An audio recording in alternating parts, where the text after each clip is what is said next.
Amici bellini, ci avviciniamo a grandi falcate alla partita con la Salernitana, che non è una partita banale, perché ovviamente ma perché oramai tutte le partite sono la chiave di volta per Garcia, che è sotto esame, eccetera eccetera. È una cosa anche abbastanza ridicola se ci pensate un attimo, però ovviamente loro attendono, i tifosi avversari attendono questa partita come un derby incredibile. Per noi è semplicemente una partita tremenda, perché dobbiamo fare punti. Cominciamo.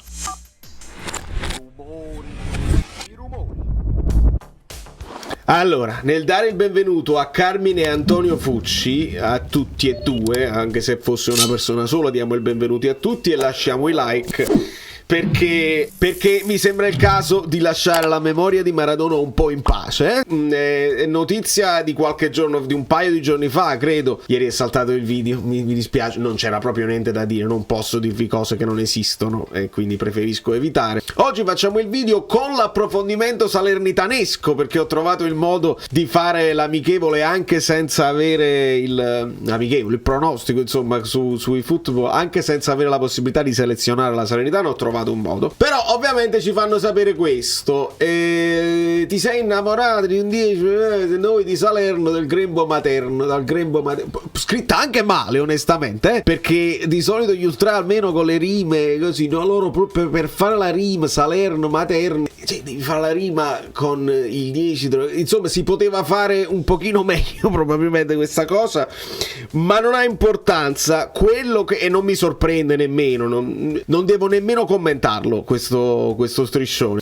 Piuttosto mi arrivano tweet, retweet e varie dichiarazioni virgolettate del Papa Francesco, che dice Diego è un fallito, Maradona è un fallito. In realtà lui dice ha fallito, e ho trovato l'audio proprio per capire come l'ha interpretata questa frase, perché poi perché gli chiedono di Maradona a Papa Francesco? Insomma, è una cosa un pochino particolare. Nel frattempo però vediamo come è andata questa partita e io vi parlo sopra, perché sono riuscito praticamente a fare questa cosa. Io registro il gameplay senza inquadrarmi e quindi ve la posso raccontare. Oltretutto in questi giorni si parla di Garcia starebbe pensando al Lindstrom titolare. Secondo me una follia senza precedenti, con un Politano in questa forma. Belle e buone Lindstrom titolare, se lo intendi a destra, perché poi al massimo tu a Lindstrom lo puoi mettere al posto di Zielinski e gli fai fare il sottopunta, così avrebbe più senso. Se proprio Lindstrom sta andando benissimo in questi giorni nell'allenamento, al massimo tu puoi pensare a quello e niente altro, e niente altro, perché non puoi togliere Politano. Io non sapevo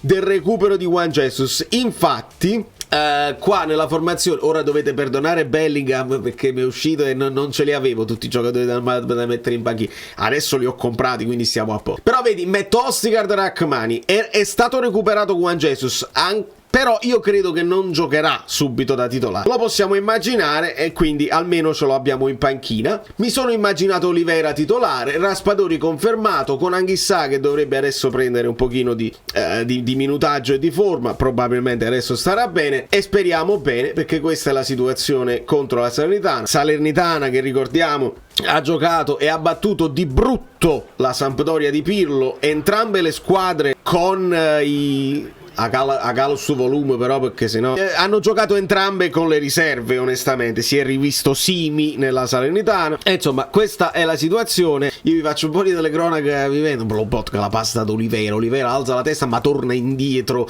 da Ostigard sventaglia da Di Lorenzo, che è molto interno come al solito, ma vede sulla sua verticale Politano. Insomma, poi adesso vediamo. Ma quello che è interessante è che ci fanno sapere la nuova idea di Garcia, con il 4-2-3-1. Non è nessuna nuova idea, e l'ho letta anche su un articolo della Gazzetta. Facevo il 4-2-3-1, immaginate come con Lobotka, Anghissà e Zielinski dietro la punta. Non c'è niente di diverso, cioè io sono veramente costernato che dobbiamo commentare un tipo di la narrativa sul Napoli. La narrazione sul Napoli è veramente approssimativa, diciamocelo chiaramente. Lo sappiamo che il 4-3-3 con Zielinski che fa un po' la spola tra centrocampo e sotto la punta è un 4-2-3-1 camuffato, lo sappiamo bene. Attenzione a Politano che si muove bene, vede il movimento movimento di Di Lorenzo che la mette verso il centro, attenzione, esce il portiere Costil della Salernitana. Insomma, vediamo come finisce questo pronostico, perché non sempre i pronostici sono uguali, però cerchiamo almeno di non perdere qua. Olivera vede Kvara subito per Zielinski ancora per Kvara che avanza, entra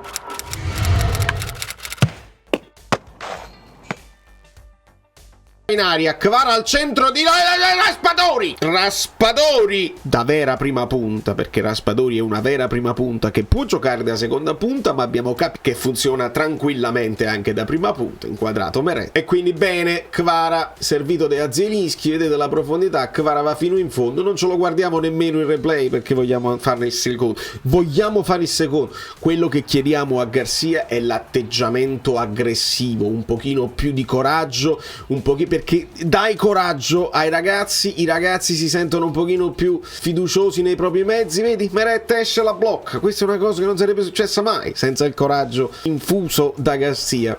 Insomma, a fine primo tempo vi faccio sentire anche il papà. Attenzione a Kvaratskhelia, come è giusto che sia.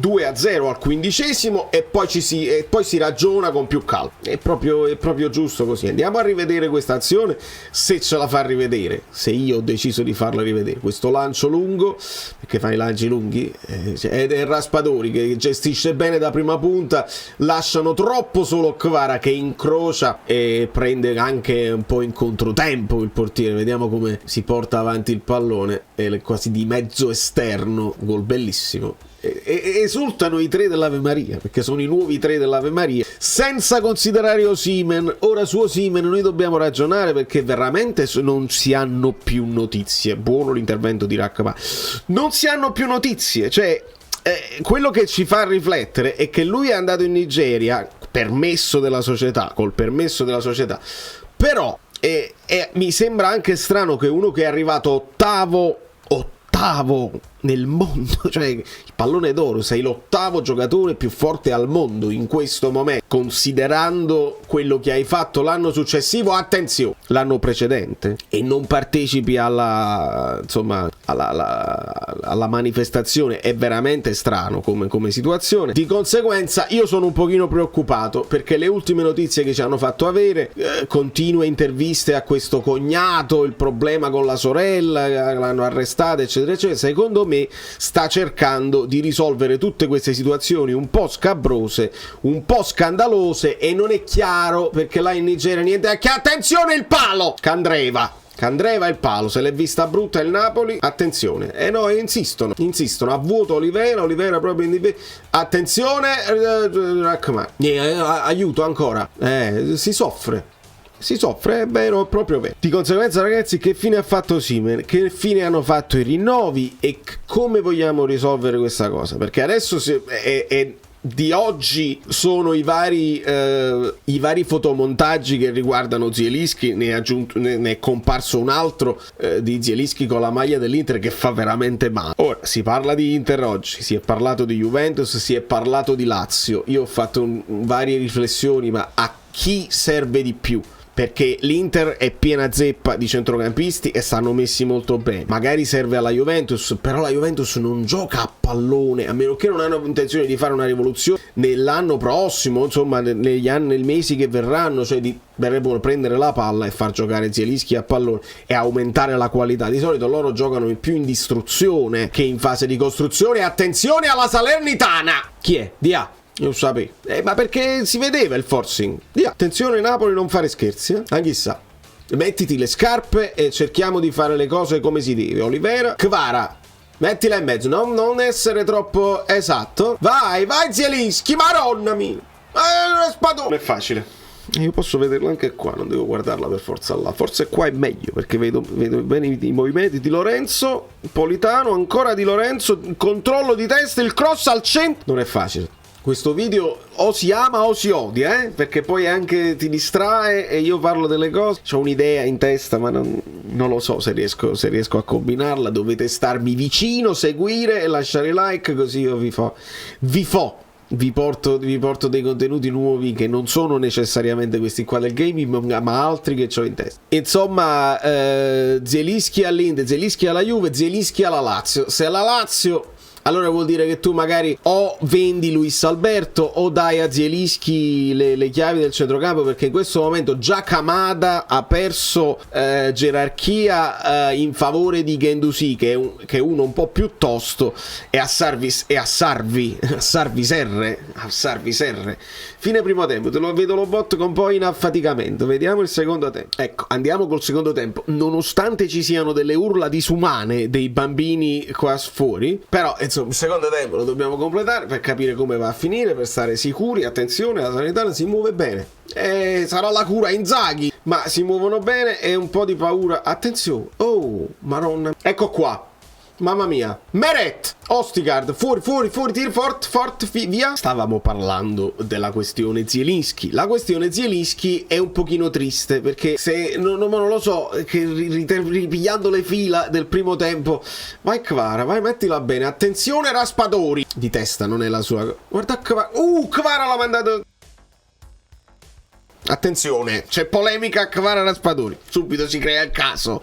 No, non è il caso. E non sarebbe il caso perdere Zielinski, perché l'Inter potrebbe andare benissimo, nella Juventus potrebbe andare benissimo, nella Lazio potrebbe andare benissimo. È una cosa insopportabile l'idea di perdere Zielinski a zero, perché ha voluto fare il contratto a ribasso a uno che praticamente lo meriterebbe forse al rialzo per come sta giocando così. E arrivano varie indiscrezioni, no, quello lo voleva fare al ribasso ma subito, in modo tale che De Laurentiis, errore di Ostigard, attenzione Ostigard, recupera Ostigard, ma poi devi darla subito. Ostigard, anche sa, Olivera, non ci incischia, bravo. Vai Kvar, maronna mia, no, a Salernitana no, bravo Kvicia, Olivera! Questo è un video che odio io per primo, lasciate il like per il video odioso. Perché è odioso? Perché mentre parlo di delle cose mi concentro, perché la partita sembra comunque, mi dà quell'ansia raddoppiata anche prima del tempo. Domani ci sarà conferenza di Garcia e capiremo tutte queste storie di Lindstrom titolare eccetera eccetera. Io credo che giocherà sempre Zielinski, io credo che giocherà sempre Politano,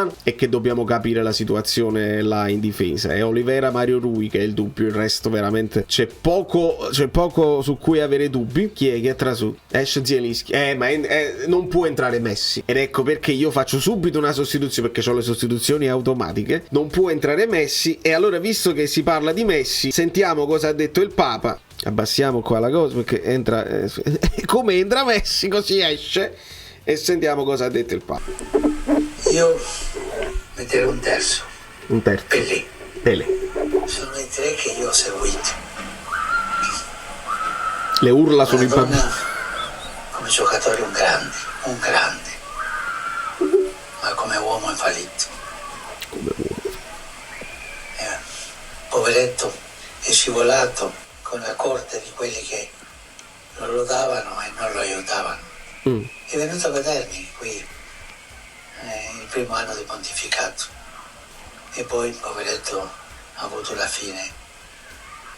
È curioso, tanti sportivi finiscono male.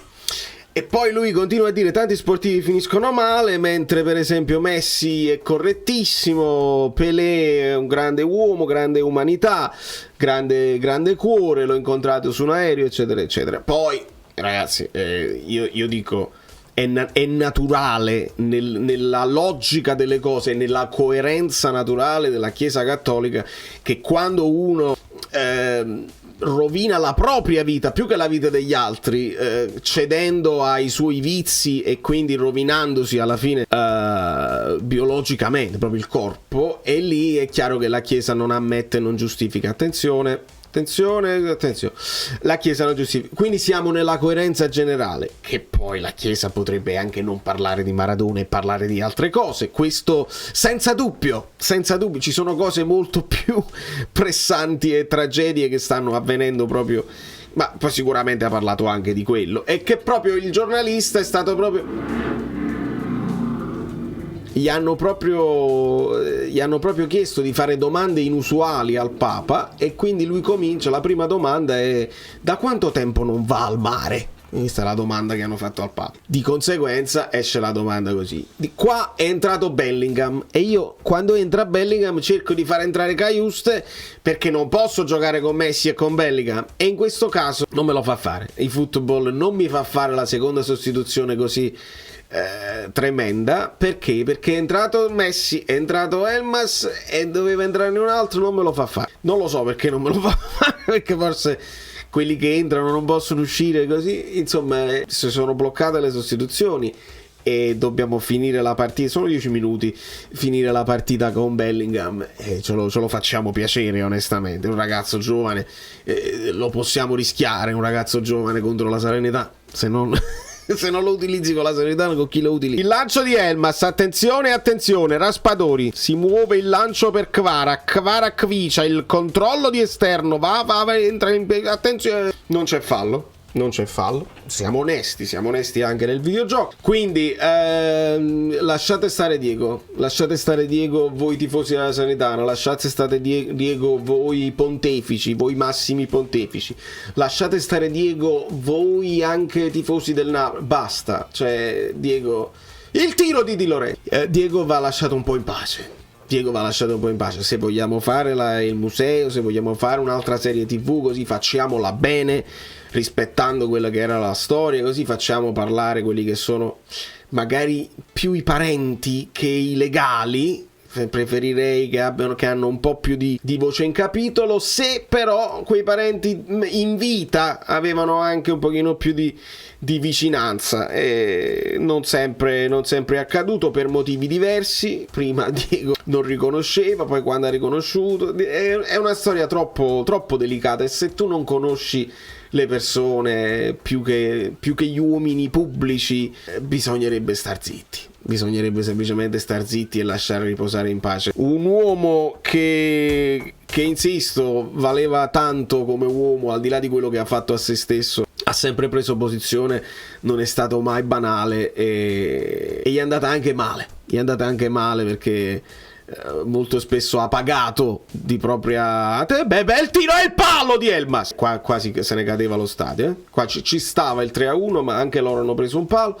Siamo nel finalissimo, attenzione, serve un pochino, bravo, chi è? Bravo Politano, bene così ragazzi, bene così, 2-1 con un po' di sofferenza. Perché? Perché alla fine l'abbraccio generale, perché alla fine Garcia è sulla graticola sempre, e sempre lo sarà fino alla fine dei secoli, perché vincere la Salernitana poi non è che non sei sulla graticola con l'Empoli, e poi non sei sulla graticola se non fai il risultato pieno con l'Union Berlino, e poi arrivano le partite importanti, perché arriverà l'Atalanta, è un altro scontro direttissimo questa volta, molto più che col Milan. Quindi Garcia sempre sulla graticola, la fiducia di Laurenti è arrivata bella morbida, sì, ma quando mai? Io ho parlato, ma non è così. Quindi è arrivata morbida, i sostituti potenziali non ci sono, perché chi vai a chiamare? Di conseguenza si deve andare avanti così, si deve accettare quella che è la situazione. Gli errori Garcia li può fare, al primo anno specialmente uno dovrebbe dare un pochino di tempo anche a un uomo qualsiasi di sbagliare, e invece noi veniamo dallo scudetto e vogliamo tutto perfetto come l'anno scorso. È veramente difficile, dovremmo essere un po' più comprensivi sia con Garcia allenatore, sia con i giocatori uomini, che poi possono anche fallire la prestazione. Questa poi è la verità, non lo possiamo accettare, deve essere tutto perfetto, dalla pressione alta ai gol che non facciamo sotto porta, la difesa deve essere perfetta, Meret deve parare tutto. È improponibile, se ci pensate un attimo, che questi siano perfetti per 2 anni consecutivi, è veramente difficile. Quindi aveva più senso forse fare una mini rivoluzione, perché è difficile che ripetevano le loro prestazioni. Con calma ragazzi, godiamoci il percorso con calma. Se dobbiamo dire qualcosa è più nella comunicazione, che lì a bocce ferme Garcia mi deve dare di più, sia con i giornalisti, non ti prendere le questioni personali, così anche l'ambiente che poi riguarda te intorno, i giocatori ti vedono un pochino più, se vedono che ti prendi le questioni personali, è capace che ti giudicano male anche come tecnico, e non è il caso. Invece noi dobbiamo trovare fiducia come gruppo nelle possibilità di questa stagione e vediamo di farla. Domani, conferenza di Garcia, lasciate i like, iscrivetevi al canale, ci sono delle cose che vi voglio far vedere, però dovete essere fedeli nei secoli dei secoli, perché altrimenti sempre fideli. No, questo è un altro paio di mani. Da New York, Azzurro Fluido è tutto. Questo video io lo odio, voi?